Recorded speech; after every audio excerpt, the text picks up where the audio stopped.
Hi, this is Scott Lindstrom presenting the non-directive play training for the primary intervention program.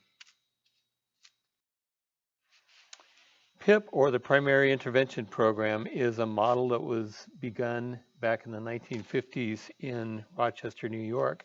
A couple of school psychologists were concerned about some young kids that were struggling to adjust to school and said, what would happen if we tried connecting some folks who could just spend time with kids in their medium, which is play, and connect with kids and give them a sense of security and nurturing. And out of that grew what was further developed into the primary intervention program model. In Rochester, it's called the Primary Project, originally the Primary Mental Health Project. So there are two fundamental elements of the PIP program. It's a relatively simple program. As a matter of fact, I have to say, before I started working in this program and I first heard about it, I was skeptical of it because of its simplicity. But the fundamental elements of PIP are, number one, we use non-directive play. This is based on a model called child-centered play therapy. But one of the things we want to keep clear is that we are not doing therapy. PIP is therapeutic, but it's not therapy. And we do not interpret the play, which would be more a model of therapy where we would be watching the child's play and interpreting it and trying to have a deeper understanding of what it means as we go.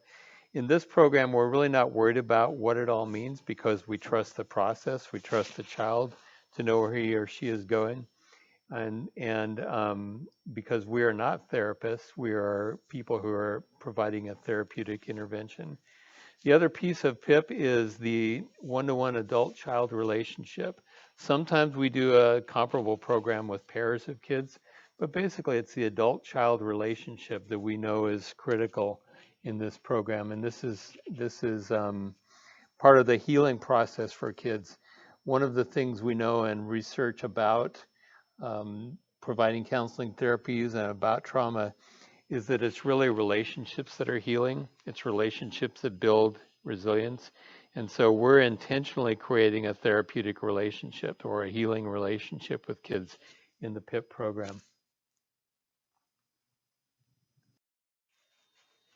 So let's talk about why it is that we use play as the fundamental approach with PIP and the non-directive play.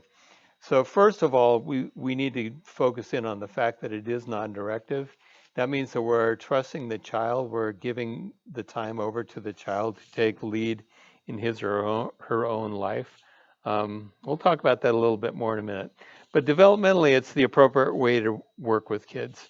It's a therapeutic tool that trusts the child to move in the direction of their own healing. What we've seen over years and years of doing this process is that it's very effective for that. Typically, young kids don't talk through their emotions in the way that we start to do when we start to get a little bit older, but particularly with kids ranging from preschool through 9 or 10 years of age, play is the primary way that they work through their emotions and do their healing. The other big important piece of this is that play is a means to an end, which is the relationship. Again, we talked about the fact that the relationship is what heals, that relationships build resilience. So if that's our intention, then play is a very effective way to build relationships with kids. It's the way that if you look at kids and watch them, the way that they interact with others and build friendships is through their play. If you look at a child playing by him or herself, you'll notice that they do a lot of reenacting of life. So play is a part of their own process of doing their own internal work as well. So through this, what's magical about PIP is that we get to use play as a means of building a relationship, and it builds a relationship that's unlike any other that we typically experience as adults with kids. Number 5 there is that it's fun, and William Glasser came up with a 5-segment idea about basic human needs, and one of his basic needs he found is that it's fun, that we need to have fun as humans, and so play is fun, and it can be a great time for kids to have fun, for you to have fun, and bottom line is this process works, and we'll show you, or we have shown you some data already. If you haven't seen it, take a look at it, but we know that it works. So let's talk about our next. So let's dig in a little bit further into why it is that play is so important. One of the things we know about schools is that recess time has been impinged upon. In our neighborhoods now, we're much more cautious about our kids going out and having free play time. We have kids often engaged in structured play activities as opposed to free play activities.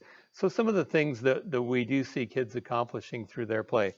Learning and practicing new skills. You see them all the time trying out their skills in their play. You see kids mimicking their parents, mimicking their teachers as part of their learning process. You see them practicing new roles. What's important with this is the obvious is they practice being adults. Sometimes they practice taking on different characters than their own. An example of this that could be really important is you might have a child who is shy and quiet. You can get them into a play situation and they can act out a much more assertive type of character. You might have a child that is aggressive or uses bullying in their social activities.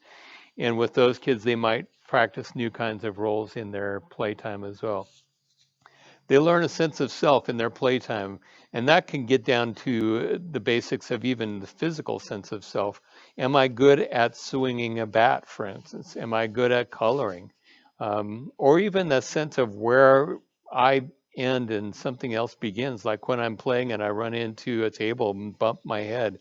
Guess what? I've just learned that I stop here and the table starts there. So, learning a cause and effect. Again, we learn in our play what happens if I try this. And if I try it playfully, there's not much cost at it. One of the things that play will do is also just release us to be creative. One of the beautiful pieces of this PIP program is being non-directive. We're not putting boundaries around how a kid plays. So a child is able to play in ways that will go beyond what we would have imagined if we just were given certain objects to play with. Another piece of play is they learn mastery by practicing over and over again. You know, keep swinging that bat, I'm going to eventually get pretty good at that. If I keep coloring, if I keep working with Play-Doh, if I keep building with the Lego blocks, I'm going to learn mastery. As we've talked about already, developing relationship is critical. And sometimes it comes down to acting out wishes is one of the important things that kids do. You'll see princesses emerge and heroes emerge in play, and that's a part of acting out the wishes. Another piece of play that we know is that play is universal. So if you watch animals, you'll notice them in play.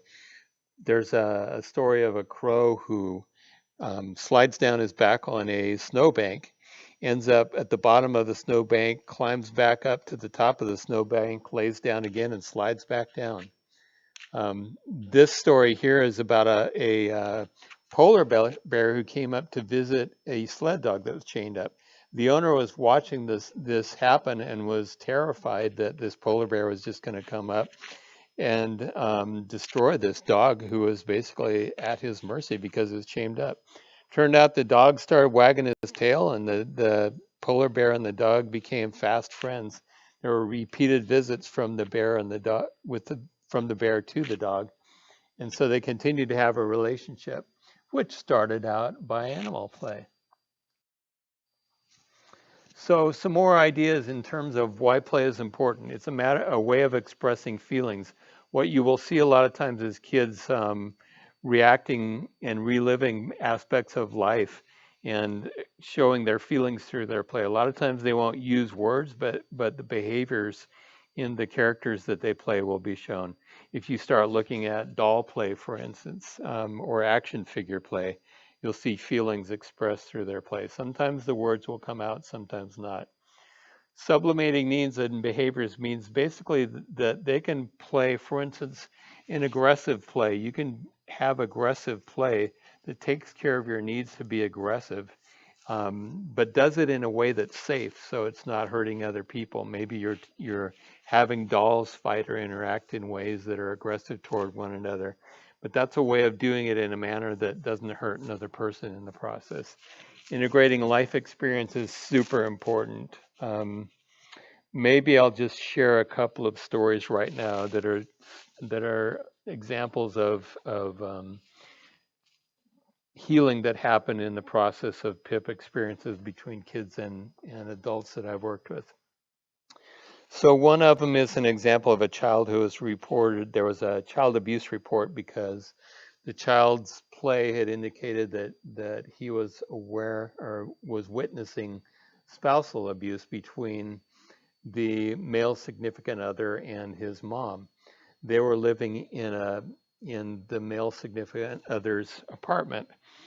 So unfortunately, a child abuse report needed to be filed. Upon investigation, it turned out that it was a really critical report, so it was real important that it happened. As a result of that report, the mother and the kids ended up moving out of that apartment. The next session, the child never talked about what had happened, but came in and went directly to the dollhouse and started emptying out the dollhouse and reenacting a moving experience, moving out of that apartment into the next place. So this was a great example of integrating life experience. I'll stop with that one, but there's no end to the sometimes casual and sometimes really intense aspects of integrating life experience through play that will happen in the PIP experience. Healing process is another one, and this is one where it's pretty common for kids to see kids reenacting life situations over and over until finally they've gotten to a point of letting go of it and no longer need to do this. Um, an example could be that a child reenacts an aggressive situation that happened between parent and child, and eventually over time that gets healed and the child stops reenacting that and moves on. Um, just at the risk of being overly dramatic, I'm not going to go into further, but we've had some really intense experiences that involve integrating life experience as well as the healing process. Stress reduction. Who among us hasn't experienced some stress reduction when we go out and play? And for adults, our play might be going for a walk in the forest. It might be having time to have a conversation with one of our friends or colleagues. It might be going out and having that beverage in the evening. So we all have different forms of play. So stress reduction is a piece of that typically. One of the beauties of that for the school setting is that if we can get them into our setting, what we know from neuroscience is that kids under stress will have a downshift in their brain, so they're not able to function as well academically, not able to communicate as well, not able to problem solve as well while they're under stress, under extreme stress. So if we're able to let them unhook from that stress in a play setting like we establish in a PIP room, then we're able to help them go back to the classroom and function more effectively. Again, the last one there relates to that same idea of executive function. It helps the executive function, which is that ability of ourselves to self-monitor. So that higher functioning of the brain that allows us to manage problems, to manage stress, to respond effectively in difficult situations. Self-regulation. A lot of times people talk about that in relation to attention deficit. So it's something that we're able to do through play. And there's loads of research on that concept as well.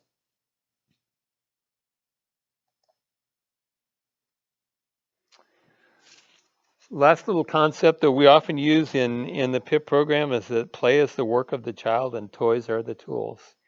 And we have the honor of being present in that with kids. And moving once again back to this concept, this is a famous picture from National Geographic of a monkey that also is exhibiting his propensity toward play. Again, it's a universal language. Oh, and while we're on that, I want to just mention this, that the neat thing about play is that you don't even have to speak the same language as the child you're with. You'll figure that out, but really that play is something that's universal to animals and to humans. So you can play effectively with somebody whose first language is not English, or if your first language is not English, you can play effectively with a child whose first language is English. Fascinating facts. So let's take a closer look now at what non-directive play actually is and why we're using non-directive. So with kids, one of the things that we know is in our adult-child relationships, very much of our time is spent in directing, instructing, correcting, coaching, those things that are pointing kids in a direction, and with our best of intentions, trying to create a life that's safe and healthy for kids, and also to try to create a life that's doable for us as a family. Um, One of the things that sometimes gets lost in all of that is that sense of making space for kids, allowing the child to be the one that's doing the leading. We don't get to do that often. So with non-directive play, this is a unique situation where we're able to do that really very intentionally, very clearly, very consistently. Our relationship in the PIP activity room gets built around this idea.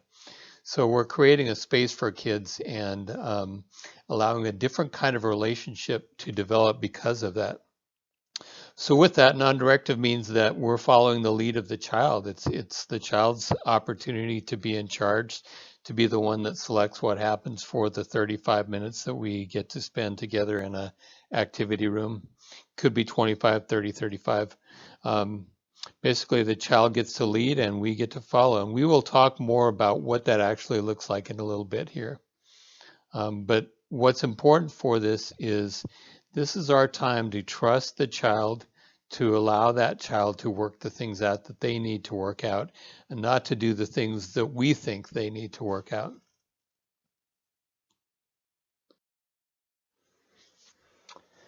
One of the beauties, as I see it, with this type of a model is that through our non-directive play, we get to enter the world of the child.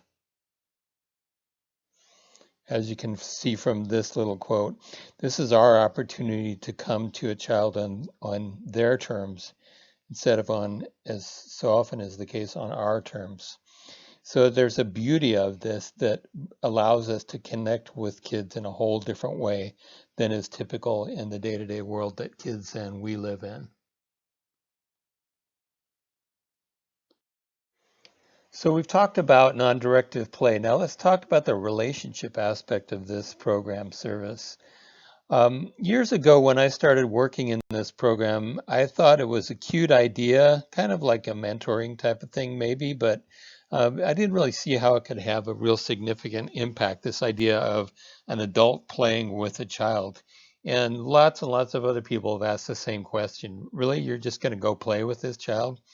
So, in diving into this, I started to really look at what are the factors that make this effective, because we had data, pre-post evaluation data that was behavior ratings completed by teachers that said they see a measurable difference in kids before and after these services. We had parents coming and saying, I don't know what it is that you've done, but my child loves school now and really didn't want to even come to school before this all started. We've had quiet kids get to the point where they were asked to stop talking because they became so comfortable with school.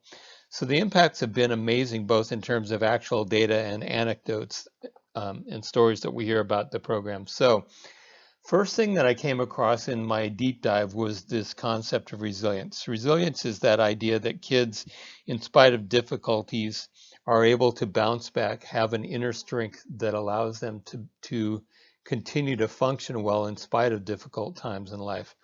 So when we talk about adverse childhood experiences, if you've heard that term, one of the things that they talk about as a cure or antidote for that is the concept of building resilience. There are external factors and internal factors. In terms of the external factors that build resilience, by far the most important one, repeated in multiple research studies, is the nurturing, caring relationships between children and their significant adults. So when you've got a child that's got one or more significant adults who really believe in them, who have that healthy, caring, nurturing relationship, that tends to create a child who's more resilient. More adults in the life that give that to children means the stronger their resilience tends to be. So number one was resilience. Second was looking at the neuroscience of what goes on with children's brains. And since the late 90s, early 2000s, there's just been an explosion of research on how the brain actually works. One of the things we know is that the relationships children have actually shift the wiring of their brains. Where that's seen first is in the relationship between the child and the mother. Typically, a child's brain, in terms of how it responds to different situations, mimics very much the firing of the mother's brain. After that comes other significant adults. So one of the things we know as educators, as significant others in children's lives, is that we literally are impacting the wiring of a child's brain. And if you think in terms of behavior as being an expression or something that comes from the firing of neurons in a brain, then we have a significant chance to be able to change the wiring of kids, meaning then we change behavior, and that takes time. But we as adults have to know and be responsible for the impacts we have on the actual wiring of the brain. And in this program, we are intentionally addressing that. Another piece of the neuroscience is that the impacts of stress on our ability to think and learn and control our own behavior. So with stress releases cortisol. Cortisol is a neurochemical that impacts the wiring of the brain. Specifically, it it impacts things like learning and memory. So if you have extreme stress going on, the likelihood of your clarity of memory is going to be reduced. And conversely, when your stress is mild or moderate instead of intense, you're going to have more success with memory. What are we doing in school? We're teaching kids skills that we hope that they will remember. So stress and cortisol are negative impacts on learning as they're increased. What we're able to do in a playroom setting, in an activity room setting with these kids, is give them that opportunity to unhook from the cycle that comes from chronic stress. So if we're able to give them that 30 minutes a week where they're separated from all that stresses them in life, where they're able to be focused and present in this moment, to have those 30 minutes of joy, the 30 minutes where they get to decide what happens in their life, and do all those therapeutic things that we talked about with play, then we're going to have an impact on their stress as well. What we see with a lot of kids is that the time in this setting allows them to create kind of a sense of an anchor in the school setting. It becomes a part of how they conceive of school. So school begins to have a different kind of a concept in their heads that includes a place where they feel safe, loved, seen for who they are, regardless of how well they read, write, get along with their peers. So that's the beauty of this, impacting the stress. Next is directly related to this is this sense of trust. So kids will have a trusting relationship that builds with the person doing this work. What's best, going back to resilience, is that if we can be one more person in this child's life. So let's say that now we've got a parent, maybe we've got two parents, we've got a teacher, maybe we've got other supports in the school, and we've got ourselves, the person providing the PIP services, adds to this positive sense of self in a school setting. Builds that trust. Trust releases oxytocin. Oxytocin is a neurochemical that has positive impacts on learning and memory. Also positive impacts on executive functioning, which again is that ability to control oneself, to make decisions that make sense, and that use the mind as we make those decisions. Also, this will have positive impacts on the building of relationships. So these are some of the ways that the relationship that we build in the PIP program will directly impact the well-being of the child that we get to see. Now we get to the exciting point of getting past the theory and the underpinnings of all this into what this actually looks like once we start seeing a kid. So during non-directive play, we're going to have some specific kinds of do's and don'ts. One of the things that we are going to do with kids is we're going to be attuned. Attunement is it's kind of a neuroscience concept. Basically, the idea that we get ourselves in sync with the child. This can happen between adults as well. But the notion here of attunement is that we clear our minds. We are able to completely focus on the child that's present with us, be in the moment with that child, feeling what the child feels. And there's a thing that can happen with this is that our brains actually start to get in sync so that we're firing in the same way and we become connected in a way that's energetically important. Um, and that capitalizes on the moment that you get to have with that child. So it's really important for us to be able to let go of our issues and our concerns at the door when we start our time with the child and be able to be fully attuned and present with the child. And that's what we call attunement. Second piece of this that goes hand in hand is a sense of mindfulness. That's being aware of ourselves, aware of what's going on internally and externally with ourselves. So in the sense of our work with kids, what we want to do is be aware of what our feelings are, but be aware enough that we can moderate our own feelings as things start to happen in a play session with a child. We want to keep our responses a type of response that's reflective of the situation, not directive, not judgmental. We want to know that when our buttons get pushed, and they will get pushed, there's going to be times that kids will do things that bother us, or when we wish things would happen in a play session, conversations, ways that kids might play a game. When we have wishes for how it might go, that it's not going to go that way. And as we get our own buttons pushed, we have to be sure that we are able to let go of all of that, be mindful of those buttons being pushed, but move past them and stay present with the child in a way that works best for the child. So another piece of this is knowing that that how we respond to kids impacts their sense of self. There's something I call looping, which is that as a child, I have a sense of how you see me. And if you see me through loving, compassionate, kind, generous eyes, then I start to see myself as being worthy of love, compassion, kindness, and generosity.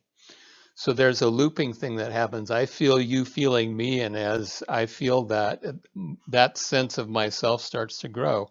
Same thing can happen in a negative way, but what we want to be sure that we do is create that loop with kids that is all about seeing themselves as the beautiful, amazing creatures that they are. We get to see miracles in kids that it's really rare for other people to get 30 minutes a week to focus on.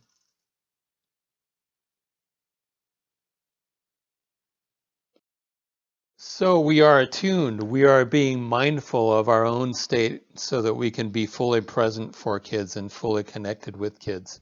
One of the things I want to be sure that I say here is that in the midst of all of this talk about what it is we should do and how this really should look, be sure you're having fun with this. The most important thing is to have fun with that child, be present, be loving, be kind, be generous, and have fun. All the other stuff will fall in place as you go. So with non-directive play, one of the things that we start with is that sense of observing and listening. So we're listening with our eyes, with our minds, and with our hearts to what the child is doing, what the child is saying, what's verbal, what's nonverbal, both the content and the words that's happening, but also the feeling. And we want to note, be aware of our own verbal and our nonverbal communication as well. So we know that verbal is a small percentage of communication that happens. So it's really important for us to be aware of the nonverbal aspects of our communication with kids, as well as to tune into theirs, because different theorists say different percentages, but generally it's thought that about 85% of communication does not include the words. It's the state of being, how words are said. It's the energy you bring to the sentence. It's the intonation that you use when you say the words. It's your body position, how you communicate with your body. So what's important for us is to be able to observe, tune in, as we said before, and listen to what the child is doing. So you're going to be watching what kind of play the child has. You're going to be watching the words that are being said. We're going to be watching where the child's eyes go as they're scanning the room to see what it is they want to do today. We're going to be aware of how they play with things. So observing and listening is part one. Next, we're going to report and reflect. So as we tune in, we're being mindful, and then we're observing what's happening. We're going to just subtly reflect and report back. Periodically, as the child is playing, we're going to just watch and comment on what it is that they're doing. Oh, I see that you're playing with the cars in the sandbox today.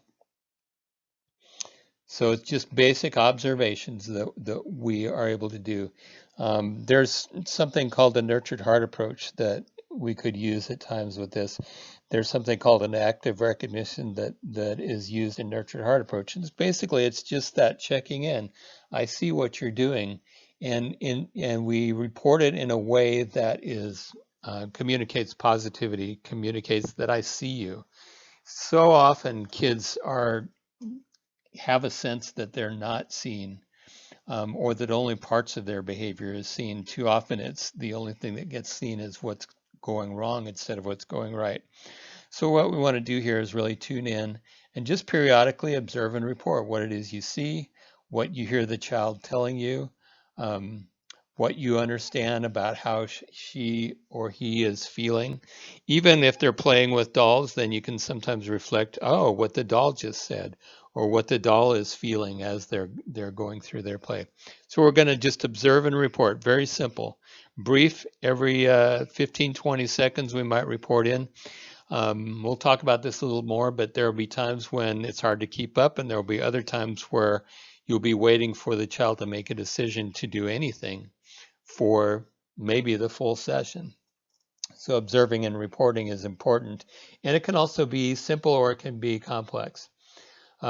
Use of affect words. This is something that comes up often in reflective listening training, and it's that idea that, oh, I see that you feel angry because Stephen took the ball away from you and you really wanted to play with the ball. Or I see that that doll feels hurt because that other doll was talking in an angry voice toward him. So I don't want to say we don't use affect words in non-directive play, but I want to say that if you want to use affect words, do so, experiment with it, play with it, but be really cautious with it. Particularly when it's safe to use it is to reflect what the child has actually said. One of the things that's important with this is to develop your own affective word vocabulary. So what are some other ways to say the words besides sad, mad, glad? So to develop your own, and the reason for that is that it shows a fine-tuned understanding.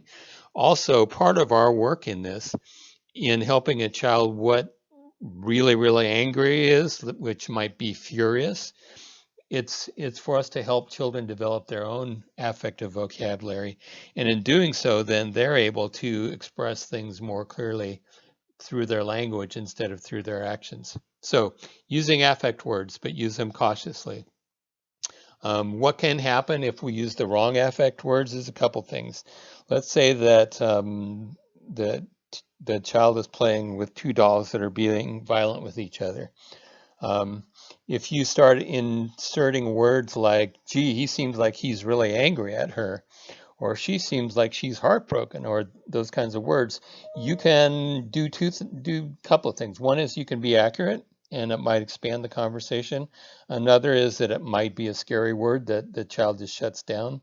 Another is that you might miss it and be off in your assessment of what the affect is. So you want to be careful with that. If you're off with it, you might get the child to correct it, or you might get the child to just kind of move on and feel like you're not quite in tune. In terms of what we do and don't do in our role in non-directive play, let's go through a few items here. First, what we want to do is accept the child as he or she is in every moment. There's something so special about this opportunity to be with kids, because there's a way we get to look at children only from the magic they bring into the moment that you have with them. It has nothing to do with how they're getting along with other kids, how they're doing in terms of classroom behavior or academic growth, or even how they are as a sibling at home. It's strictly about the magic of the moment you have with them, and you get to see the amazingness of that. And in seeing that, the child gets to show that in a way that's not going to be seen in most other situations. What we are going to avoid in that is then there's any kind of a sense of conditions on acceptance. You have to behave a certain way for me to accept you. We'll talk about rules in a minute, but basically we're accepting, not placing conditions on acceptance. Um, Carl Rogers talked about unconditional positive regard as a therapeutic approach. Next is just allowing the child to lead, including silence, including new rules, new ways of playing games, including playing with toys in a way that you're not used to, including even not doing anything at times. So one of the most difficult ones, and we'll talk about this, is sometimes a kid will be silent for 30 minutes, and that can be really difficult, but you have to allow the child to lead and not force them to make decisions. What we want to not do is then coaxing. We don't want to tell them how to do it, either verbally or non-verbally. We want to avoid guiding children. We want to avoid doing for kids if they're capable of doing things for themselves. We want to allow children to express their thoughts and feelings, and we want them to be free with that in whatever form that takes, whether it's verbal or non-verbal or behavioral. So we want to allow them. We don't want to force them to express their thoughts and feelings. So if they want to talk, they can talk. But if they don't want to talk about it, that's okay. Often one of the things we'll find with kids is that if they do talk about a situation, like say my mommy, we had to move out of the apartment we were living in. They may have a 6-year-old may say that in one sentence and be done and moved on to other kinds of play while you're still trying to figure out how you're going to respond to that. So we want to allow that to happen, but not force it. And we want to be cautious about expressing our own ideas and feelings. Let me give you another example of that. So a lot of times kids will play with some art supplies during their time. Might be with crayons, paints, whatever. And they may do their thing and be finished with it and then suddenly cross it out or suddenly say, I hate it. Our job is not to convince them that it's beautiful. Our job is to be able to be present with them if they're feeling frustrated or angry or don't like it, and let them make their own judgments about their picture. It's not our job to convince them that they're the greatest artists that ever lived, or that we absolutely love the picture. So it's our point there is to be able to reflect, be present with where the child is, not wish they were in a place that's different than they are. Last point there is that idea of empathy versus sympathy. With empathy, what we're doing is we're really trying to feel what they feel. We can do that most importantly internally. We feel it. We attune, as we said earlier. We're tuned into exactly what it is that they're feeling and trying to be present with that. It's not, I feel sorry for you. It's that you feel hurt. You feel sad. You feel heartbroken. So it's taking that sense of, oh, I'm so sorry for you off of it and focusing back on them. Just a little fine tuning on that. The I'm so sorry thing is an important skill to be able to have, and it's a common skill or a common phrase we would use, particularly in our adult relationships. And I use it a lot with kids too. I'm sorry.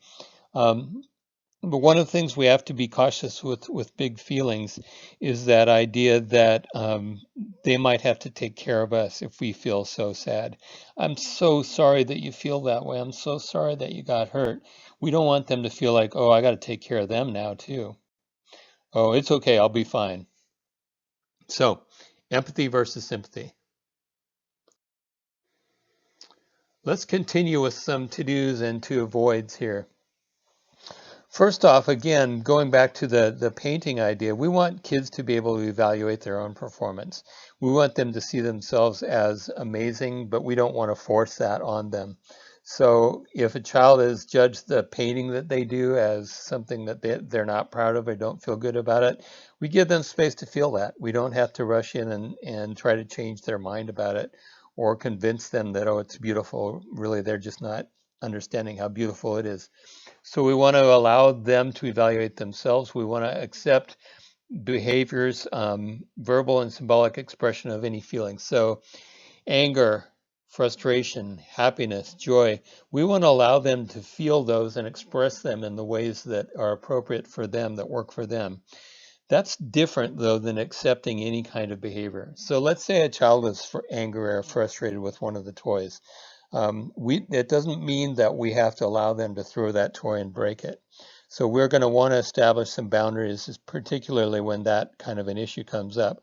We'll have some boundaries around behaviors, but that doesn't mean we have to judge those behaviors, and we don't need to rush in and change those behaviors unless there is a particular reason.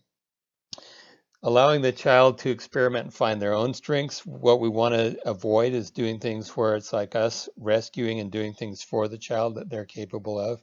We also don't want to set parameters for a way that a child plays. Let's say that a child wants to play with a game in a way that we're not used to playing. We're going to let that be okay. If the child wants to play with a game a certain way, they can. We don't have to feel like we have to rush in and change that and say, no, but the rules are this. So we're going to give the child space to experiment, find their own strengths, their own skills, play in their own ways. Lastly is just allowing the child to work out their own problems there. What we want to do is give them the space and the time and believe in them in a way that trusts that they will be able to find their own conclusions to problems. Sometimes they may ask us, in which case we might be responsive. We might start by just responding with the question. But what we want to avoid is, for instance, a child's having an issue on the playground with another child. We don't want to jump in and problem solve for them or give them advice on how best to deal with that situation.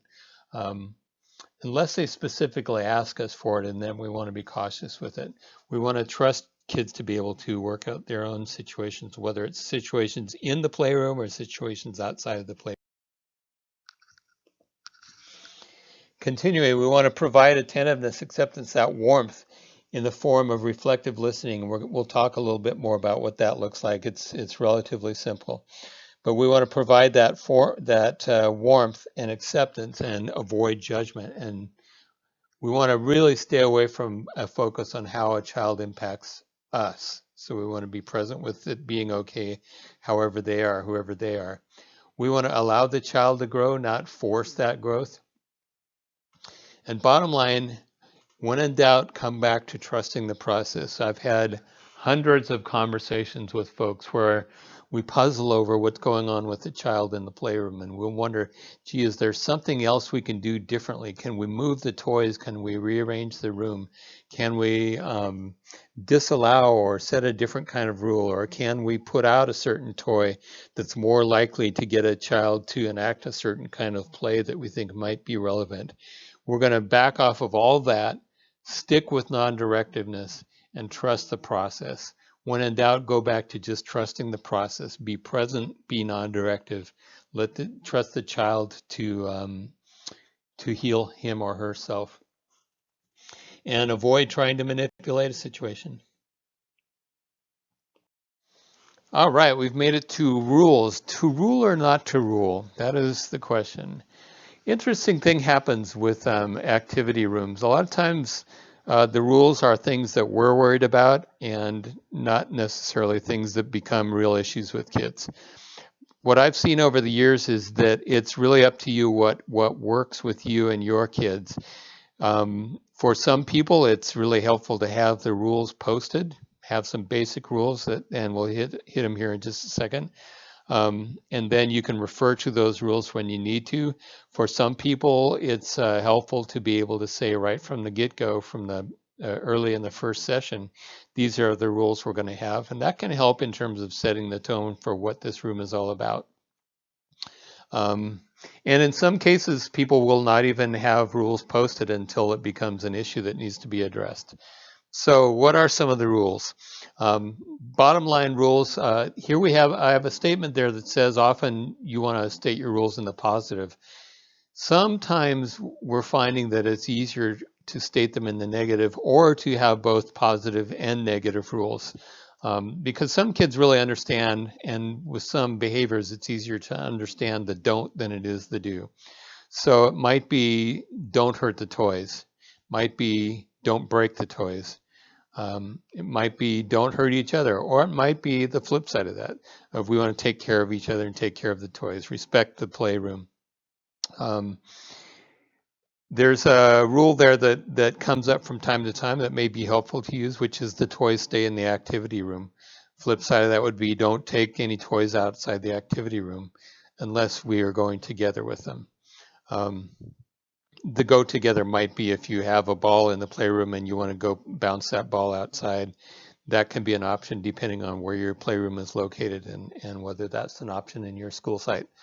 So taking care of each other, taking care of the toys, don't hurt the toys, don't hurt each other. Toys stay in the activity room. Uh, don't take toys outside of the activity room.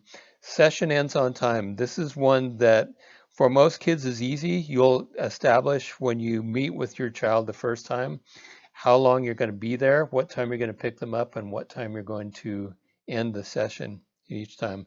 When you first meet the child or first start talking to the child, you're going to establish the day and the time that you'll pick them up every week. And that's a beautiful thing in that for many kids, there's not a lot of consistency in life, and they're used to adults changing the rules all the time. So what we want to do is establish clarity around that. And that's clarity around the boundaries in our relationship with kids too. So I will see you every Tuesday morning at 10 o'clock. We will be finished every Tuesday at 10:30. And at that time, I'll take you back to your classroom and we'll go back to your classroom together. And so those are some of the rules you'll want to cover. Session ending on time can become an issue with kids because who wouldn't want to stay longer in a place where I get to be in the lead with toys that I like to play with and a person I like to hang out with rather than go back to my classroom. Some kids will be happy as heck to go back to their classes and some will struggle with that transition. So it may be important to be clear with the session end time. With that, you can point to the clock, you can set a timer, you can create hands on a clock that show the kid. However you want to do that can be helpful. But it's important, and if you have a child who tends to push on the boundaries of the time, then what you can do with that is set a timer and say how far in advance do we want this to go off before the end of your session, so we can be sure we do the last things you want to do. It might be that you set a timer 3 minutes before the session's over and then reset it. So session ending on time. The last most complex rule is the confidentiality aspect. Just like the toys stay in the room, what we talk about also stays in the room. So I'm not going to talk to your friends about what we do in here. And if you have friends that come here too, then I will not be talking to you about what they do. The only time I would talk to anybody about what goes on here is if I feel like you're in trouble and you might need some help, and then we would get some help for you. Like if somebody's hurting you, then would want to get help for you. So that's confidentiality. Again, these rules are things that you can put out there in advance and just reference them when you need to, or they're rules that you can wait until you decide that you actually do need them.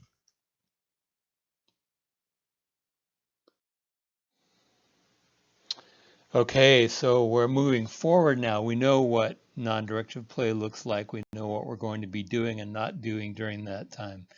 Let's talk a little bit about the activity rooms now themselves and the kinds of things that we have in there, and even a bit about what the room should be like. So one thing we want to try to create is a sense of a safe, healthy place for a child to be. Coupled with that, we want a safe, healthy place for an adult to be. So to the degree we can, if we're able to do it, and this does not always happen, is to have a private space that we get to use exclusively during the time that we have the child. So that can be a small room. I've seen it be as small as a room that's maybe 5 feet by 8 feet. Um, that can get a little tight, but it's not too small. And I've seen it be a big room that's an entire classroom, and that can be actually too big. So we want a space that feels respectful to the child and to the adult, a space that's not too dirty.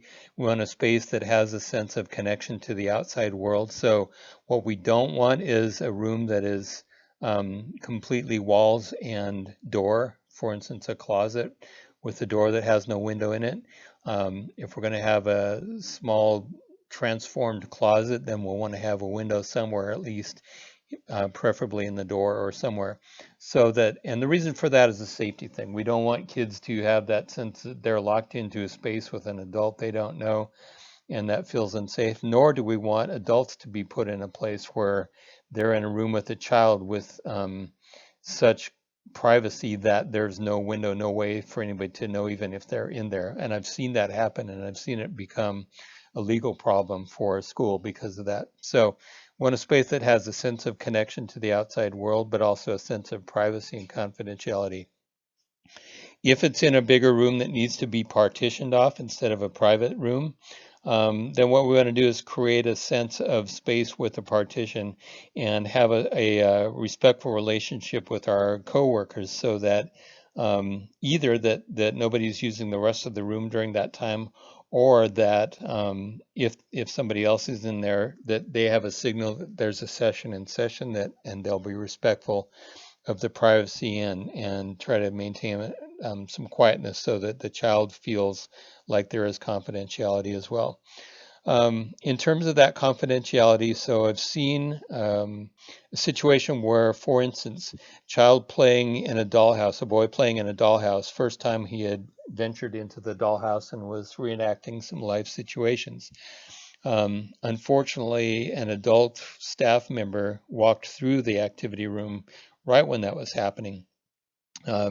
Didn't realize what was going on. Just it was an accident, but it happened, and the child immediately moved away from the dollhouse and never went back to it in that session or future sessions. So there was that sense of confidentiality was broken for that child, and there was a therapeutic moment that was missed because of that. So to the degree possible, we want confidentiality and privacy. Um, if you're in a place with a closed door, you want to put up a sign on the door that announces that you're in session. Take it down when you're not in session. Again, if you have a partition space where other people might be using that space, you want to try to create that sense of privacy and respect with those other folks as well. And a piece of that too is for the adult, for you, the adult, that you're going to get silly at times. You're going to get goofy with kids, and you're going to be having some conversations that might be pretty private with kids based on their direction. And so you want to have that sense for your own self as an adult doing this work too, that you have some privacy in your work. Okay, enough said about the room. So let's talk about the kinds of things that we're going to fill that room with once we have it. And as we do that, think in terms of spaces that you'll be able to store your toys and your activities. How much space do you have for that storage? And if you don't have it, can you bring in some extra storage? Because you're going to have a number of items here. If it is a shared space like a partition space, going back to that, then you might need to be thinking about, how am I going to keep these toys and these activities, these things safe, and my records safe, because you're going to have some notes that you're taking. How am I going to keep all of these things safe for times that I'm not in the room and somebody else might be? That could be that you hang curtains over the fronts of the cabinets. Could be that if you have cabinets, you're able to close and lock the doors. For student records in any activity room, you should have a place where you have either a locking cabinet or a locking drawer, so that you can keep records of things like permission forms and your notes about sessions private, and that nobody else can access those. So yeah, last comment about the space itself. If you happen to be lucky enough to have a whole classroom that's available during the time you're working with kids, you will want to, within that, create a smaller space within the classroom, so it lends itself to your ability to be physically in proximity with each other, so that you're close enough that you have that sense of energetic connection with one another. And that can be done by having partitions, or it can be done by setting up your shelves, your bookshelves, your cabinets in a way that creates a sense of space, an enclosed sense of space. If need be, it can even be something like a carpet that you're able to roll out during the time that you're in there, that gives that sense of, here's our play area over here. So those are some ways you can create that sense of connected space with the child. In terms of the equipment needs, looking at different types of things, the aggressive play, creative, expressive, messy, cooperative, different kinds of play that kids will have, and understanding that at different ages, play looks a little bit different. Um, so in terms of aggressive play, what are some things that they can get physical with? It might be balls that they can bounce. It might be even a medicine ball, a weighted ball that a child can push around or throw. Um, it might be things like bean bags that they can toss at a target. It might even be things like a Nerf shooter. Some people are concerned about that, but we've seen Nerf shooters to be very valuable toys for kids.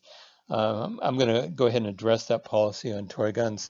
Um, so an example with this is Nerf shooters have done a nice job of not looking like real weapons anymore.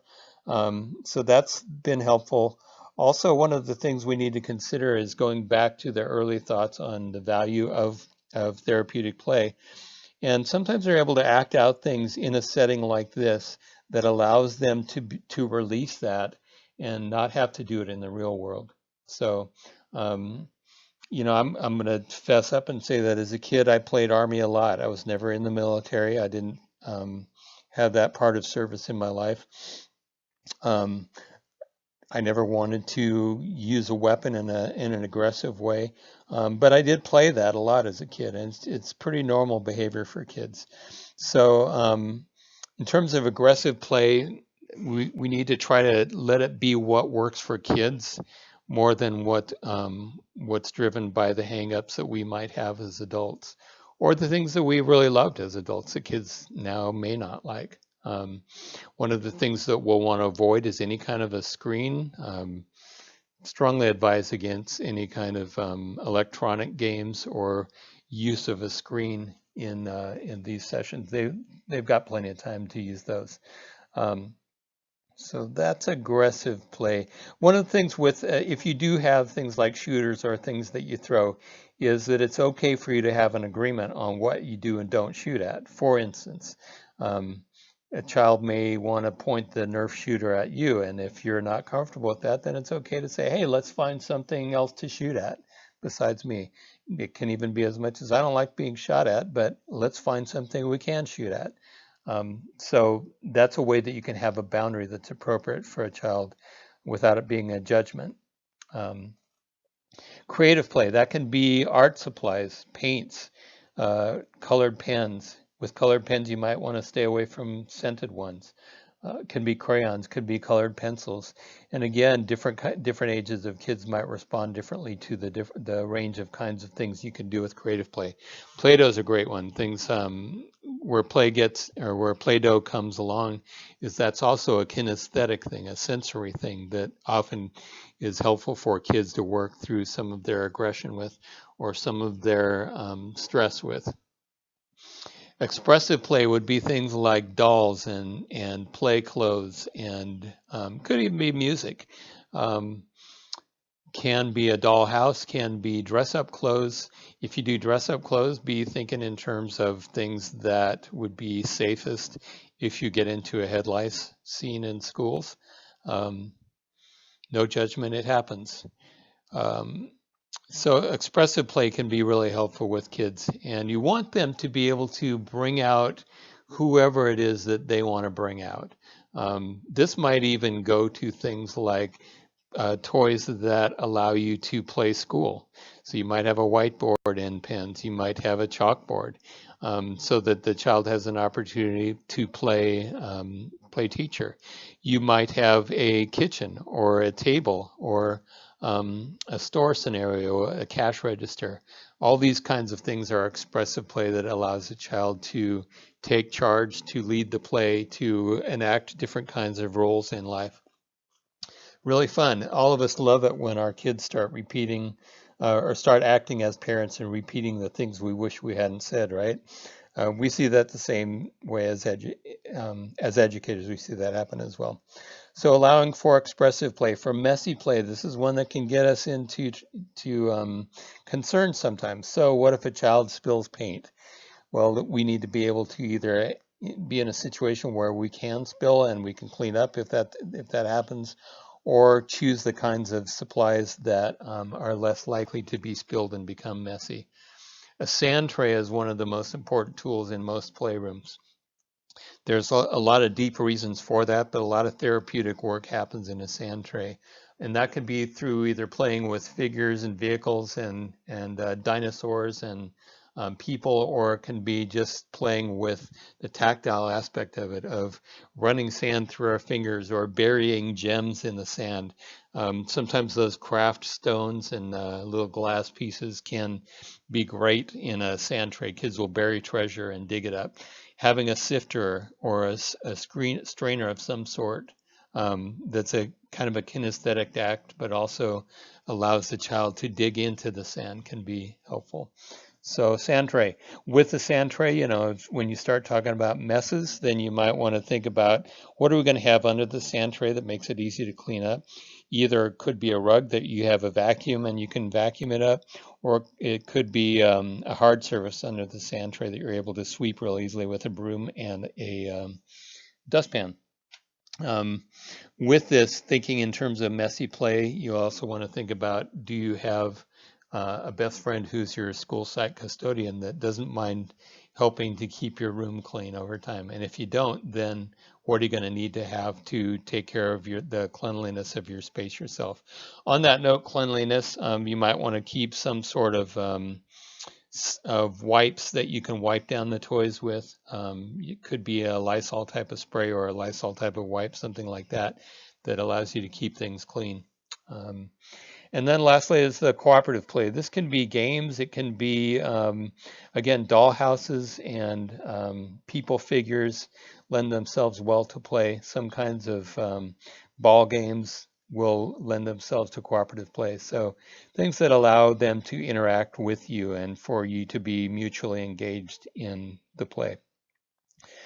A few considerations to look at: cultural, gender, and age are considerations as you think both in terms of the types of activities you bring in, the types of toys you buy, the types of supplies you bring in, and also how you decorate your room. You want to be thinking in terms of who's going to be coming in there. It's not just about what feels cool to you, but what's going to feel cool to the kids that you see, the boys and the girls, to kids of whatever ethnicities and cultures might be represented in the kids you serve or the kids that they see in their lives. So some specifics around that. If you're going to have a dollhouse is another one of the most fundamental toys. If you have space, and space can be an issue, but if you have a big enough space, you might even have two dollhouses. Why? Because a lot of kids have two homes that they live in now. Sometimes that means a mom and a dad in separate homes, but sometimes it might mean that they're with mom and dad here, but sometimes they go visit grandpa and grandma, or Baba and Jetto, whoever it might be. So think in terms of two dollhouses, if you can do it, and if you can't, one will work just fine. In the dollhouse, you might want to try to access dolls, and they're not necessarily easy to find, but you can search them out on the net. That represent multiple ages, so you can have grandparents, you can have parents, you can have multiple siblings, cousins, that represent different skin colors. So you may have some that look more like black people, some that more like brown people. So to have different cultures and ethnicities represented, races represented in your dolls can be important. What you want to do with that is give the kids the freedom to own whatever it is that they feel like they want to own, to be present with whatever it is that's present in their lives. So to try to be sensitive around that. With the age piece, also think about what might be good for a 5-year-old that might be different than what's great for a 9 or a 10-year-old. I could see a program like this working all the way up into junior high school, where it's a one-on-one, but where it might be that an older kid would tend more toward a board game or toward different kinds of art supplies or art activities than a younger child. Okay, so moving from that into the practical space, we've talked a fair amount about that already. Again, create the kind of space that's going to feel comfortable to you and to kids and feel safe for all of the different kinds of kids that come into your space. You want to create a storage in a way that allows it to be relatively neat, but not sanitary, not saccharine. So what you want is a space that feels really comfortable. For some kids, if you have too much going on, then it can be overstimulating, and you don't want that. But you don't want it so perfect that everything feels like it has to be left exactly where it was when I came in the room. Um, if you have water, that's awesome because that allows you some different kinds of activities. For instance, some kinds of painting that work better when you have water.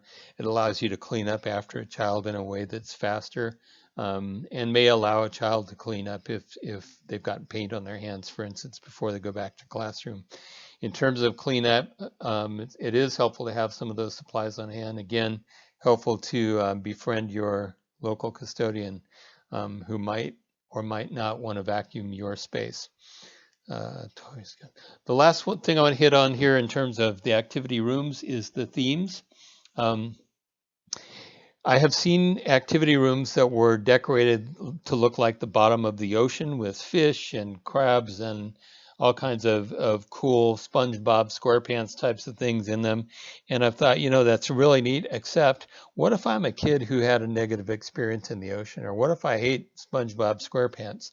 Um, so what we want to do is be cautious about being overly thematic. Not that you can't have some themes, but be careful about how you might want to do that. You might, if you feel like you're a creative thematic type of person, you might want to create some themes for different parts of the room. For instance, you might have a place that's more like a home or a store, or a place that's more about fantasy, where you have some Disney figures or some different kinds of figures on pictures, posters on the wall that invite that type of play.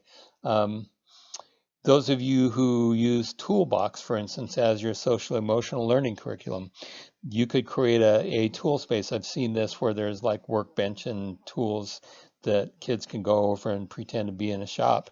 And you could weave in your toolbox tools.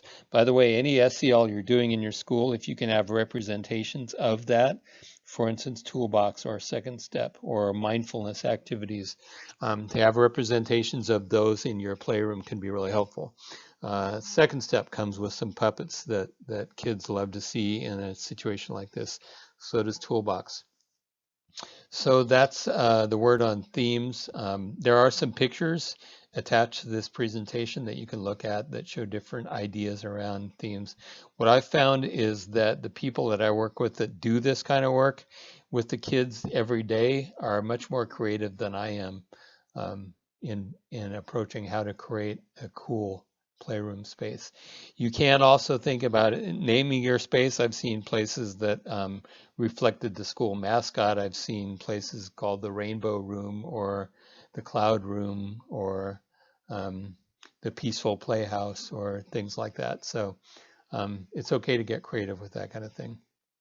You do want to create, at least for the time that you're in there, a sense of ownership and a sense of continuity that the child knows what they're coming back to every week.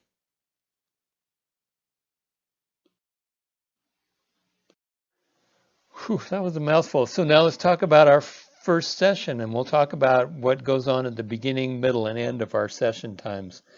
So first session is always that most stressful time.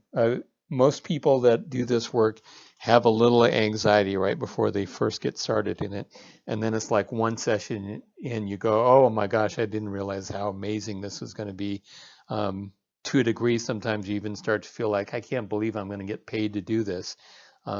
Let me assure you that if you are paid, that you are worthy of that pay, because the therapeutic value of this and the relational value of this program is really phenomenal.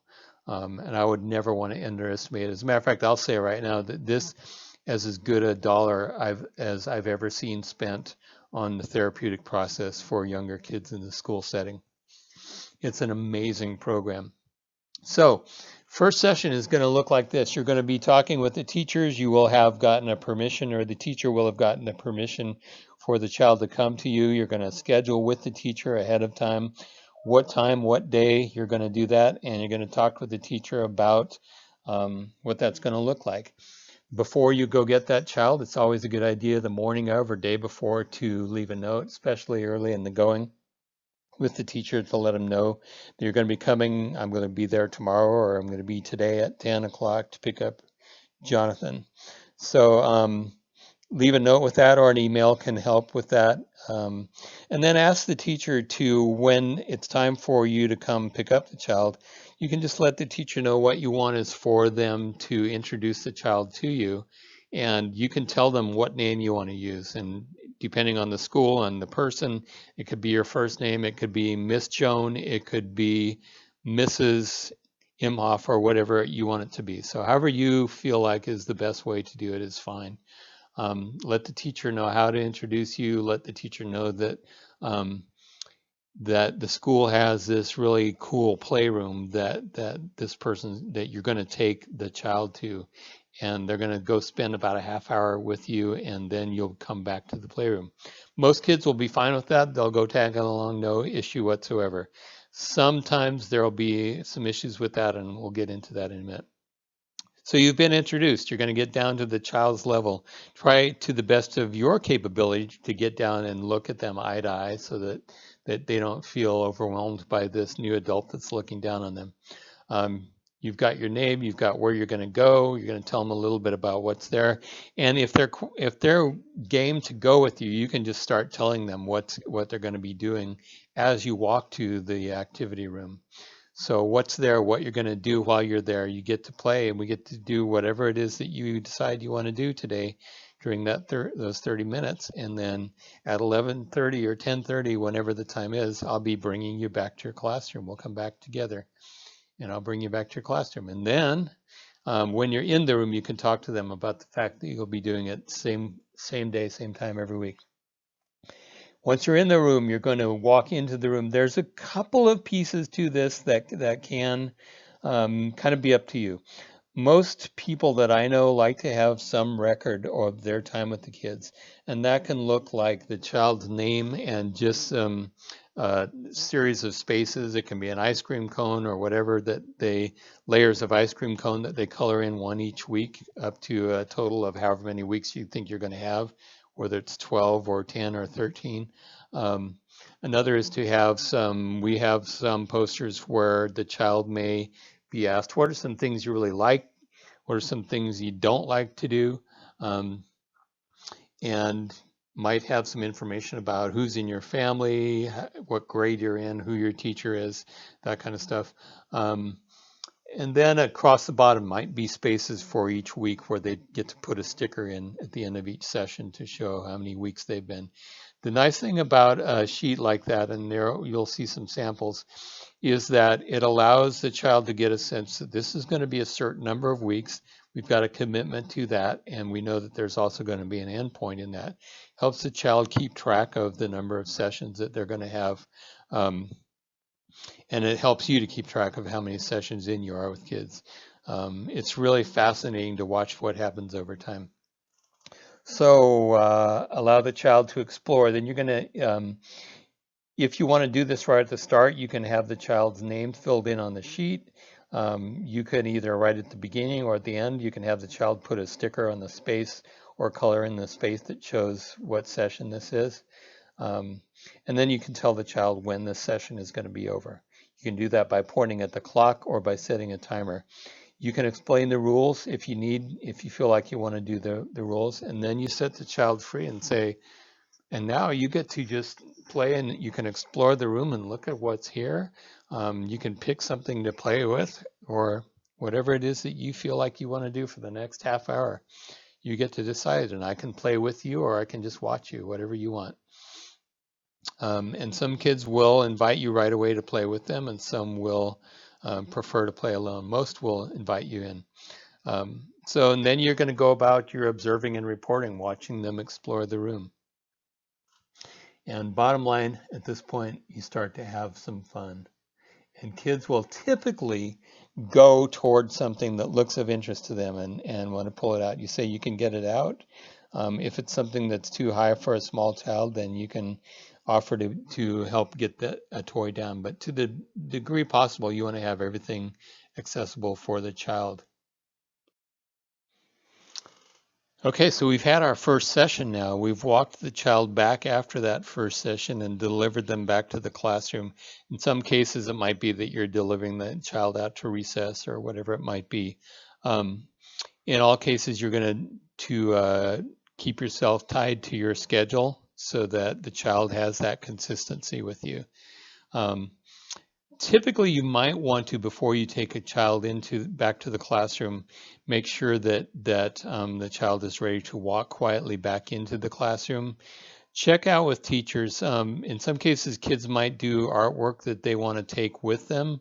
For some teachers, that's okay as long as they come in quietly, put that into their cubby and leave it without creating a problem. For some teachers, they may prefer to have you deliver that piece of artwork later yourself. Uh, One of the things that can happen with some teachers is some teachers may see the child walk in with it and say, "Hey, what did you do? I see that you've got a painting there," and want the child to share it, and that can be cool too. So you're going to have to kind of get to know the personalities of the people you're working with that way. In terms of the ongoing sessions, we've already talked about how you're going to track those each time. We've talked some about the timing of those sessions. Again, same time, start and end every week. Um, and being sure that you're aware of kids who might need a little warning before the end of their session comes. Oftentimes, it would be me that needs that warning more than the kid does because I may get lost in the session too. At the end of each session, you're going to be taking some notes. So in your files, you will have a file for each child. Typically, what you would have in that file is the permission form for that child, your own notes in terms of what day, what time, how many sessions you've had with the child. And then often you would take just a few observational notes after each session.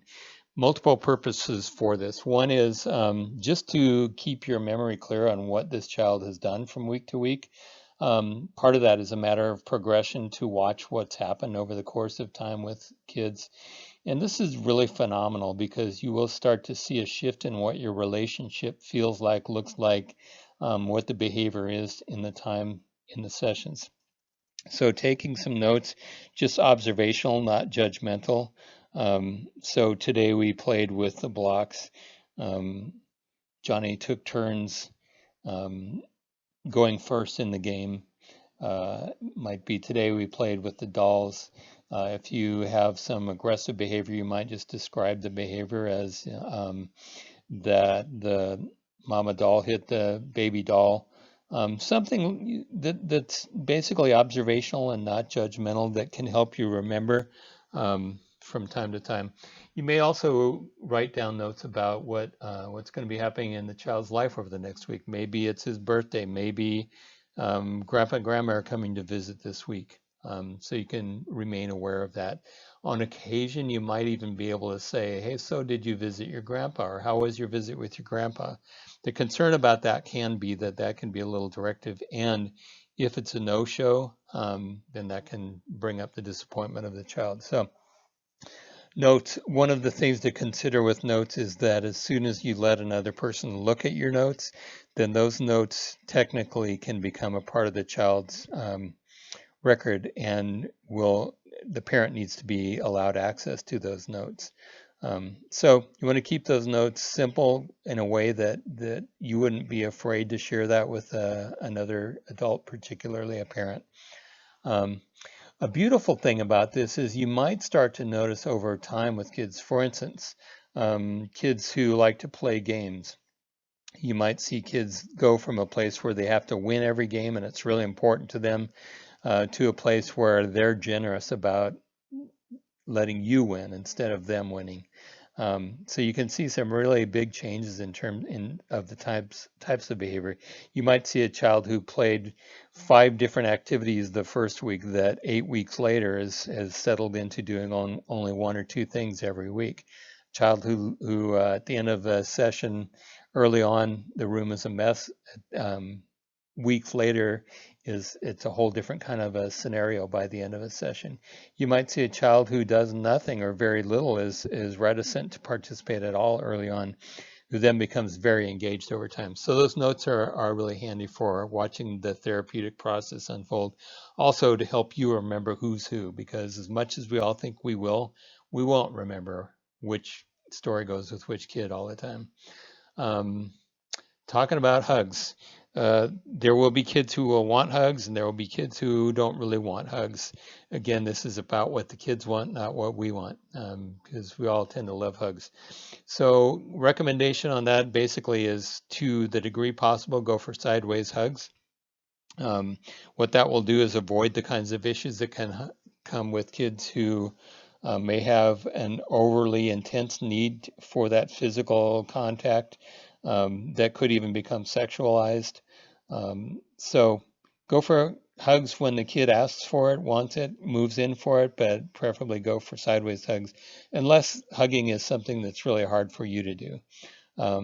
What we don't want, and I've seen this happen, is that idea that, we've all done this probably, give me a hug. That's not our job to tell kids to give us a hug. It's not our job to tell parents of these kids to give us a hug either. So let it be about the kid. Um, Ongoing sessions outside the room, you may run into the children outside the room. It's okay to give eye contact. Some will want to run up to you and give hugs. You'll be like the Pied Piper on the playground. For some kids, they may be shy. You might just get a little glance or a little wave. You follow the lead of the kids on that. With parents, sometimes if you're in a store and you run into a kid in the store, that child may run up to you and the parent may wonder, who the heck is this person? And you'll want to explain that to them. And again, you'll want to be cautious about what the hugs look like outside the room as well.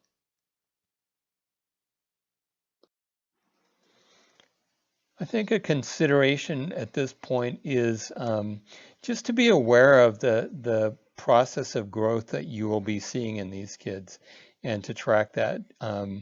There will be some kids that are easier to like than other kids. There will be some kids that show more growth than other kids. There are some kids that will be more talkative and engaged than other kids.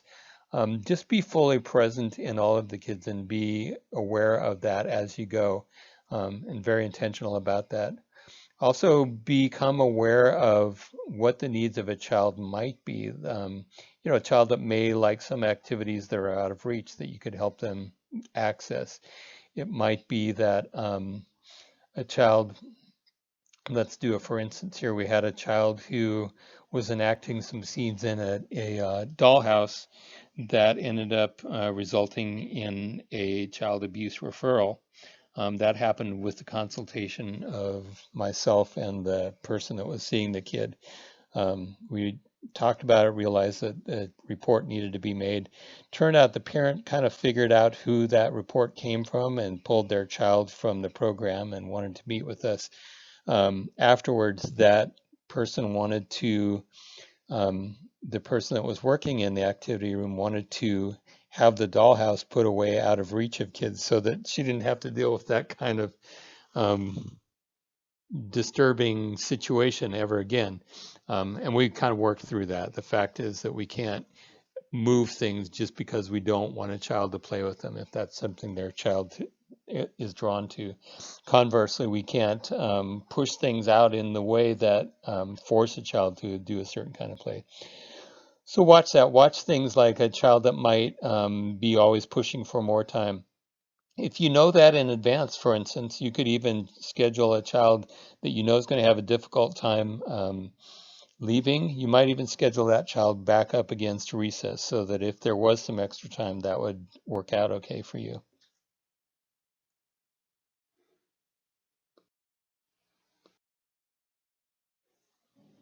I want to add one more prompt to the ongoing sessions. And we talked a little bit about what if you have a social emotional learning program going on in classes, would you have representations of that? And I like the idea of having that representation so there's a sense of continuity and connection between the work you're doing and the other work that's happening in this realm around the school for kids. One other piece that I might add to that is some people use a program called Virtues or something related to that, some character education where you have certain character qualities. The Nurtured Heart approach uses this a lot too, where we start to look at what are the amazing qualities of the kids that we're working with. So I might even add something like that on a poster with some of those kind of words on the wall and then at the end of a session to look at those kinds of words with the child and say, what are some of the things that you showed today? Let's write these down. And then you could give one, or the child can give that kind of a recognition to him or herself, to say, yeah, today I was really cooperative, or today I was very artistic. So just another possibility for something to integrate into your ongoing sessions, ways that the child knows that you're seeing them, and ways that child can own their awesomeness as well. Looking now at the final sessions, as we get through this, one of the things that you're going to find with kids is that you will become very attached. This happens especially strongly in the first cycle through with kids, your first time of working with kids. You get super attached. And it may or may not happen with all kids, but it certainly will happen with some kids. And it's that combination of things. Part of it is that you just like them so much, you love them. It may also be that you know the life this child has is rough, and you feel like, I'm one of the only places that this child feels truly loved. The only place maybe that this child is super successful because his classroom is so difficult, learning is hard for him, or behavior is hard for her out there.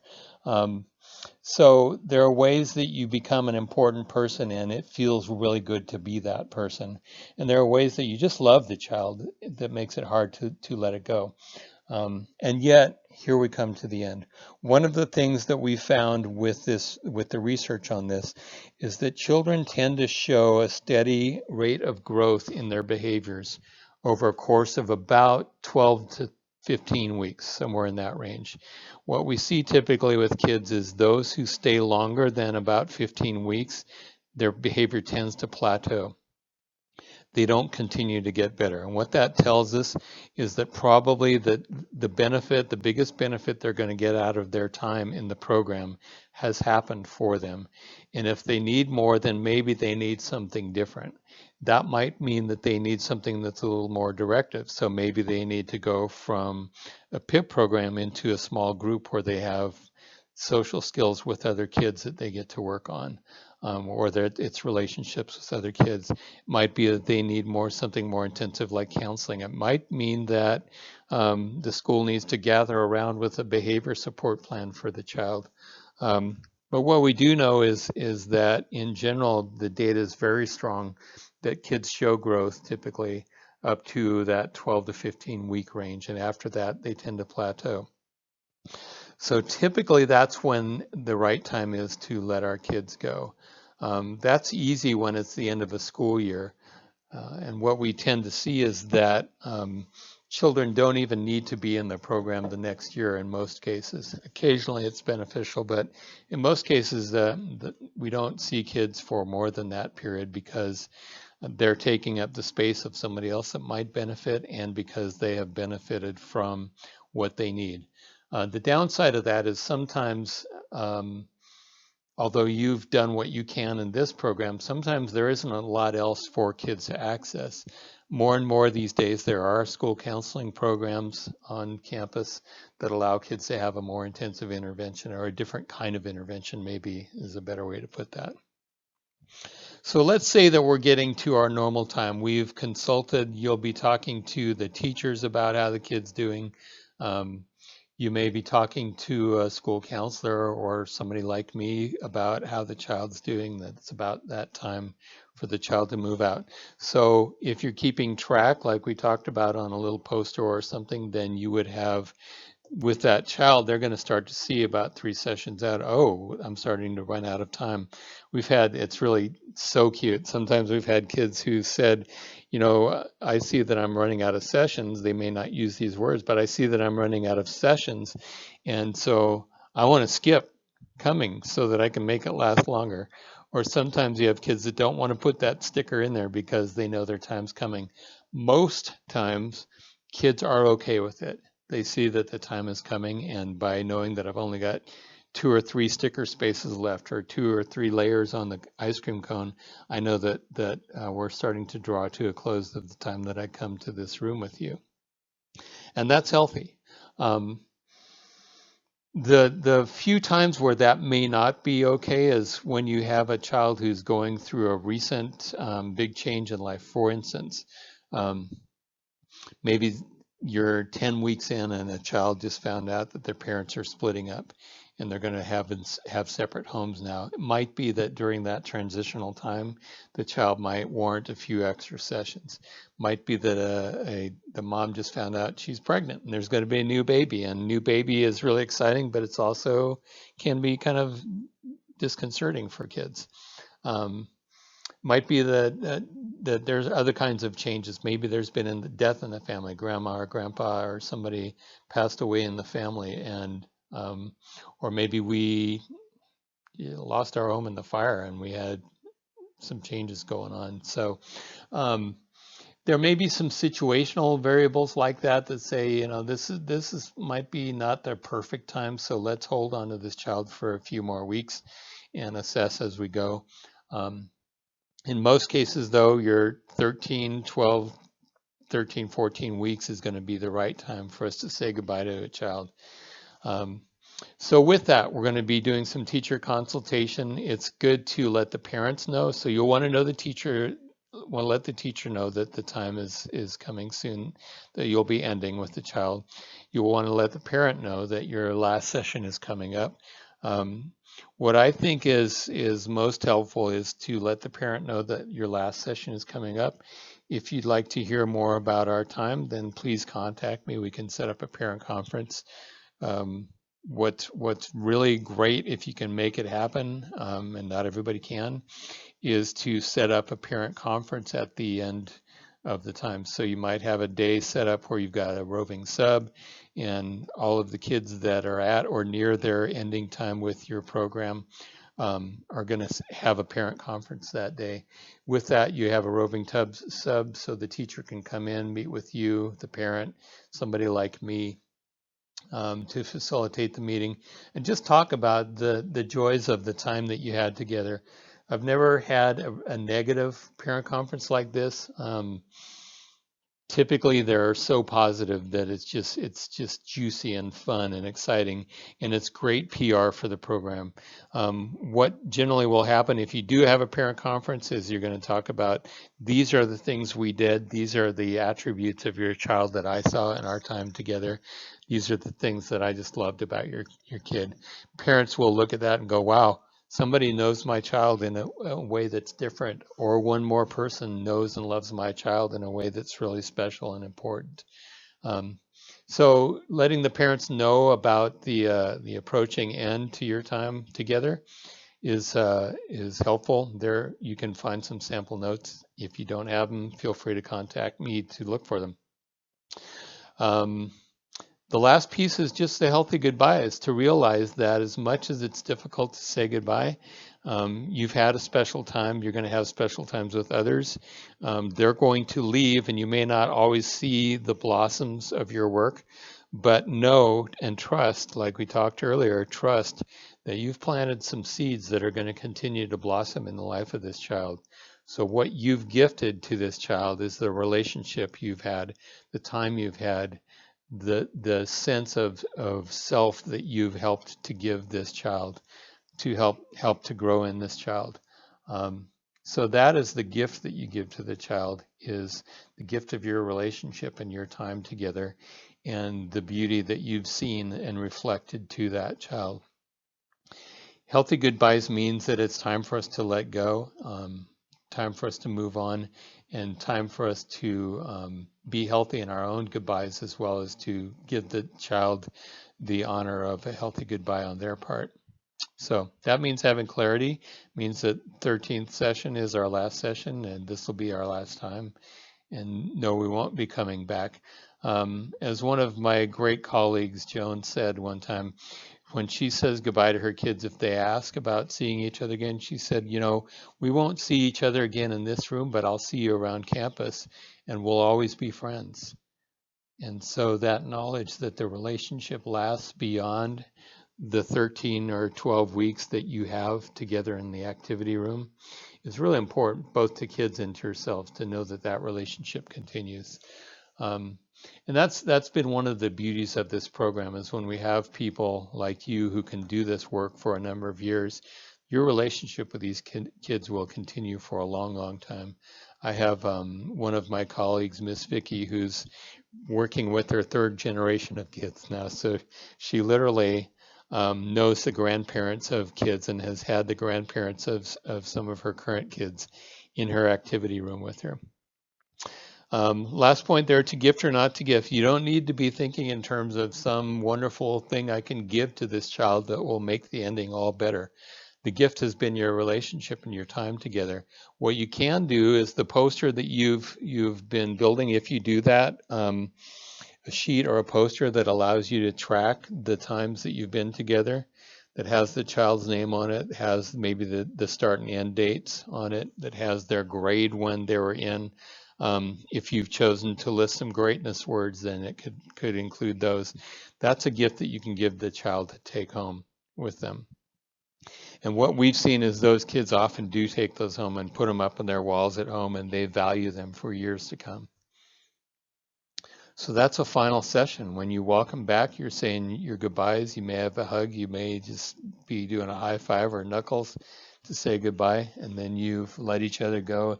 And now your relationship has transitioned into a different kind of relationship that happens outside the playroom instead of in the playroom. And I can't say enough about trusting the process here. It's really important for us to have an understanding that just our presence, our kind, accepting, really a loving presence, a sense of energy that we give to our kids, that we care, is the healing factor here with kids. And that even if you don't see real specific kinds of changes that have happened with kids, trust that that relationship is going to stay with them. And maybe over time, some things will happen for them that wouldn't have because you were in their lives. And it might be that you become one of the multiple people that help create a kind of resilience and a kind of human that's a little different than they might have been without you. You have to trust that and know that in your heart and accept that and own that.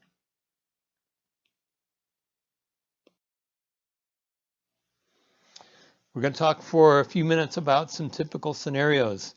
And these are the kinds of things that tend to be a little bit perplexing for us. First, the silent child. Not a very common one, but it does happen from time to time. And this can be that kid.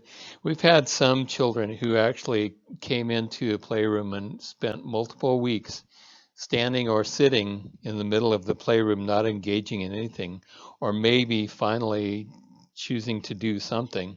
One of the ways you can handle that is just to continue to observe, get yourself comfortable with sitting and watching and being present in that child's need to wait. And there's a beautiful message in this, which is that the child, as a silent child, typically will have had other people rush in. Even 5 and 6 year olds will say, yeah, she doesn't talk. And there will be other people that jump in to talk on behalf of that child. What you're giving the message or the message you're giving is that you trust this child to talk when they're ready to talk. You trust that they have something important to give to the world, and you're going to wait for it as long as it takes for you to wait for that.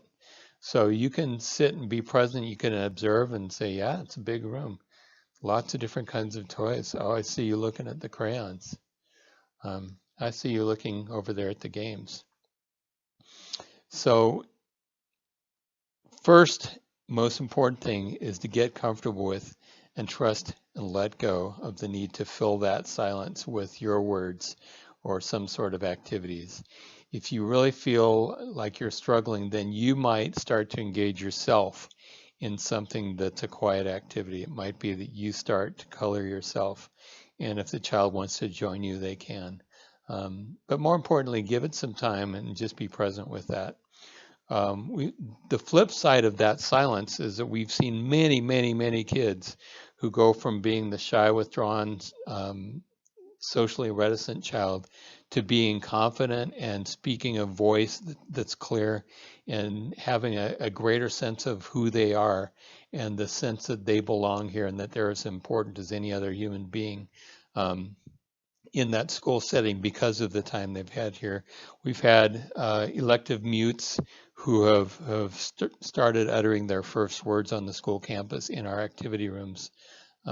So trust this process and know that there's some healing that you have ready for this child too. The helpless child is another one, not super common, but once in a while it comes up. This is the child that kind of gets a sense of their own um, being somebody who depends and relies on others overly. This might be the child that doesn't seem to know how to open a bottle of bubbles if you want to blow bubbles, or how to take the cap off the pen, and looks to you always to do all these things.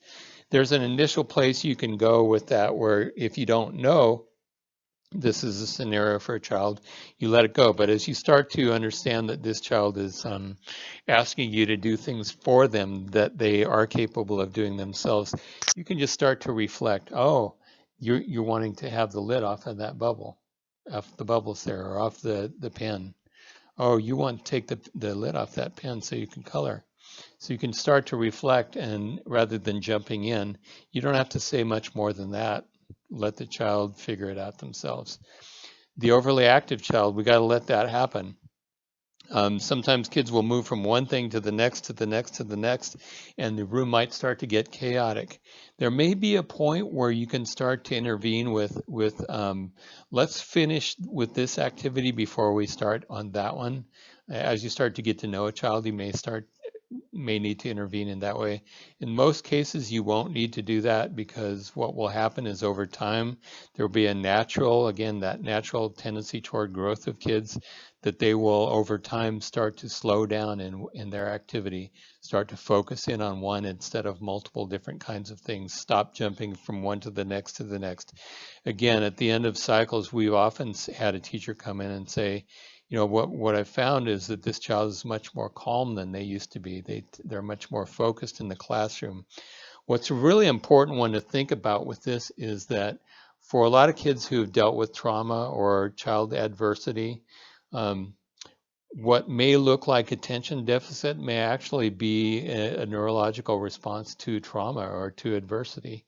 And so in the process of healing, that part of their brain starts to get healed up. Maybe the amygdala is switched off and they've stopped being emotionally reactive and hypervigilant, and they've been able to start to calm down and be able to focus. And what's happened is you've allowed the freedom for that child to feel safe, to detach from that chronic or toxic stress that we talked about earlier. So that can also be another thing that happens with what seems to be an active child that actually is a child who is dealing with some stressors in life. The must-win child is a classic. So in some activity rooms, you will see no games. Some true hardcore non-directive play therapists will say there's no room for board games, for instance, in my activity room.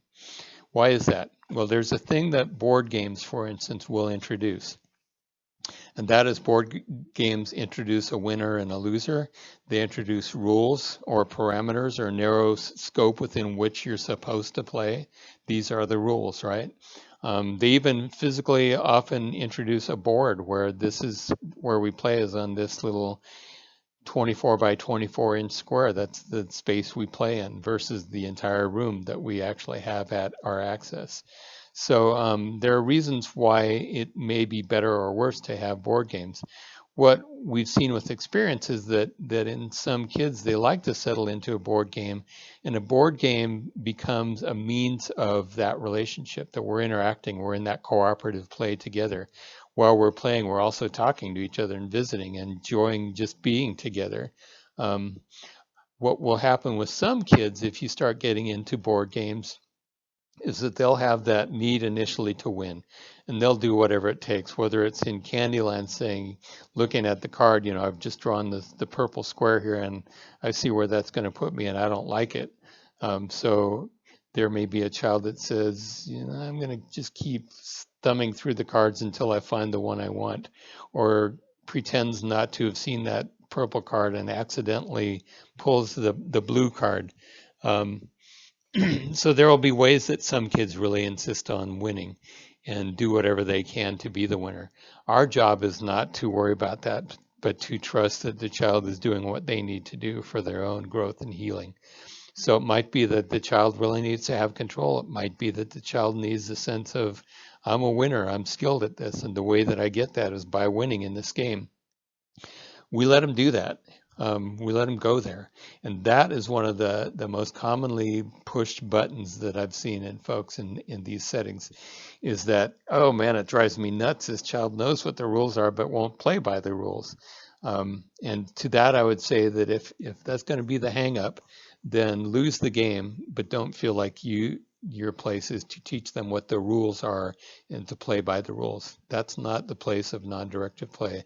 It's not the place of this program. They have plenty of opportunities to learn those skills. So with the must-win child, what we really often see is if they continue to go back to, say, a particular game where they feel the need to win, they eventually stop having that need. They eventually start to even maybe help you be the winner instead. The flip side of that is the adult part in this. A lot of times a game will pull out a competitive side in you, but sometimes it'll pull out the nurturing side in you that really insists on wanting to lose and making sure the child wins. I'm kind of neutral on that. I think it's okay for the adult to do things that allow the child to win, especially if there's a sense of that would be helpful for the child.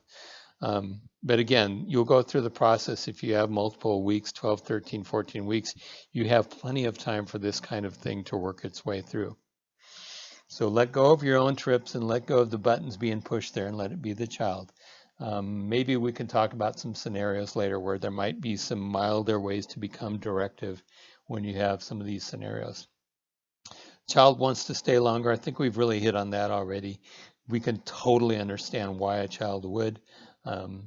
But using timers and using clarity around that is important.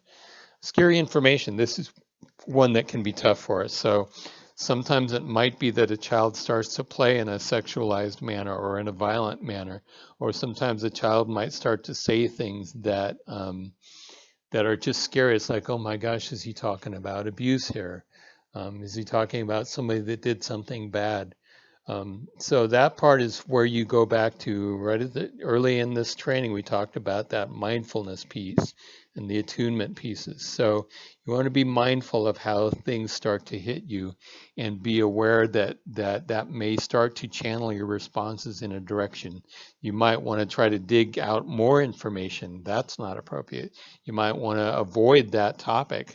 That's not appropriate. You want to go where the child goes as much as they want to go with that information. So it's not your job to do any kind of a child abuse investigation. It's not your job to find out more information by asking guiding questions, leading questions. But it is your job to be aware of yourself and your own feelings and not let them get in the way of your conversation with the child or your responses to the child. Sometimes it can be okay to identify feelings when you're getting into some of the scary stuff. See how the child responds to that, if they respond well to it. But sometimes it's better to just do a reflection of what the child is saying so that if they want to, they can start to expand on that. Be aware that sometimes a child might say something really that bugs you, that makes your flags go up. And then the child just moves right away into some other kind of play. So realize that in multiple sessions, if there's an important aspect of life that's happening for a kid that they need to get into this, they'll come back to it. So if you miss it the first time, they'll come back. So that's that for the scary information. The other piece of that is to have somebody that you can go to discuss this kind of thing. If you're concerned, if you have concerns about a child's safety or well-being or things that a child is exposed to, then have somebody you can talk to. Typically, that's going to be a counselor. Those of you listening to this will often have me that you could give a call to or an email to, and we can talk about it. But somebody that's a mental health professional typically is who you would want to talk to about this. In terms of talking to a teacher, you could be vague about it with the teacher about, do you have any particular concerns about that? Have you heard anything about safety in the home with this child? Those kinds of things can be okay to talk about with the teacher. If you're going to talk with the teacher, it's okay also to claim confidentiality around a topic. Realize that when you get into things that might relate to child abuse reporting, which we all are mandated reporters, that if you've shared specific information that you feel is reportable and the teacher feels is reportable, then you both become responsible for that report. And if nobody reports it and there's a problem, you can both be liable for that. Okay, is that scary? Um, and the last scenario for you is how do I get to come with you? And this is probably the most common of all of these, is the how do I get to come with you? And it's also one that pretty much every person struggles with. Because the truth is, you'd love to be able to see every kid. And once kids hear about this playroom, this magical place or this activity room that you get to go to with some kids, they're going to start wondering, how do I get to go there? And they're going to start asking you, or they're going to start asking somebody how they get to go there. And for some of them, it might be somebody that actually is seeing you that says, how is it I got to come here? So let's talk about that one. For that child, your response is going to be to reflect.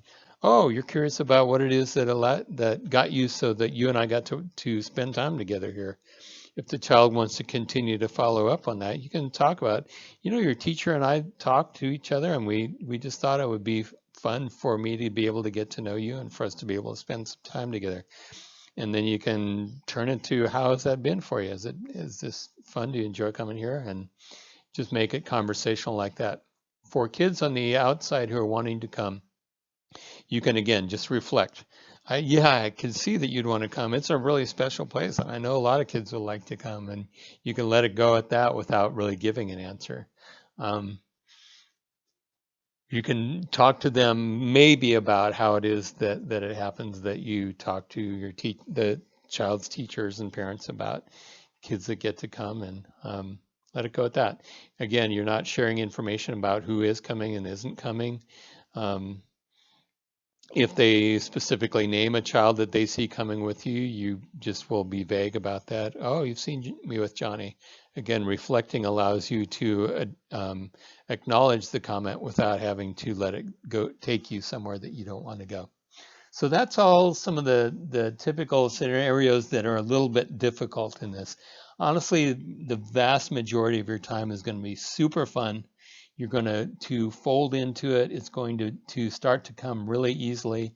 You'll be challenged sometimes to stay non-directive. You'll be challenged to not let your buttons be pushed too hard. But for the most part, you're going to find a deep, loving connection, a way that you get to know a child and a child gets to know him or herself, that's different than any other relationship that child has on campus. This can be one of the difficult things too in your position, because the kind of work that you do, there's a way that you take on the weight of these children's lives too. When you start to understand the struggles they have in life, the difficulties that they face, and you start to understand the healing process that you're involved with them, that can become very heavy. So it's important that you have resources through school counselors or psychologists or through people like me that you can turn to and share how things are going. If there's multiple of you in a school district, to be able to talk to each other about how your work is, because what you are doing is very different than what any teacher or any other aide on campus typically is doing. So in a way, it's a somewhat isolated but fabulous kind of work that you get to do, super meaningful and deep. So bottom line is, you need to trust that you are doing healing for kids, and that what you do matters, and just breathe that in and enjoy those times with your kids.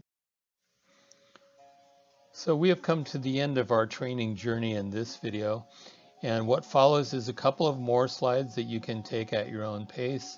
And those slides include some more details about the kinds of materials and supplies that you would want for your activity room, as well as a number of pictures of activity rooms. Some of them are amazing, some of them are maybe overwhelming.